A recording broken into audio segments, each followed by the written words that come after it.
भंडारा गोंदिया विधान परिषद निवडणुकीमध्ये भाजपचे अविनाश ब्राह्मणकर हे विजयी झालेले आहेत। अविनाश ब्राह्मणकर यांना 303 मतं मिळालेली आहेत, तर काँग्रेसच्या पाठिंब्यावरती उभे असलेल्या नरेश ईश्वरकर यांना 152 मतं मिळालेली आहेत। 457 पैकी एक मत हे अवैध ठरलेलं आहे आणि अशा पद्धतीने अविनाश ब्राह्मणकर यांचा विजय झाल्याचं दिसतंय। पहिला विजयी उमेदवार हा जाहीर झालेला आहे आणि याच सगळ्या संदर्भामध्ये अपडेट देतात आमचे प्रतिनिधी प्रशांत देसाई। प्रशांत, भंडारा गोंदिया विधान परिषदेमध्ये अविनाश ब्राह्मणकर विजयी झालेले आहेत। निश्चितच आकांक्षा, भंडारा गोंदिया जिल्ह्यात भाजपचे अविनाश ब्राह्मणकर हे 304 मते मिळाली आणि त्यांचा विजय झालेला आहे।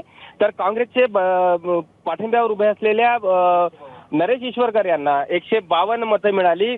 विशेष म्हणजे या निवडणुकीमध्ये महायुतीचेही मतदान फुटलं आहे।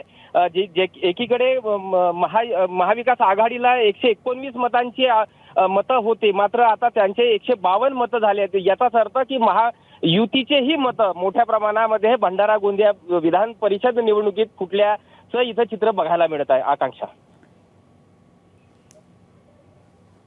अगदी धन्यवाद प्रशांत या सविस्तर माहितीसाठी।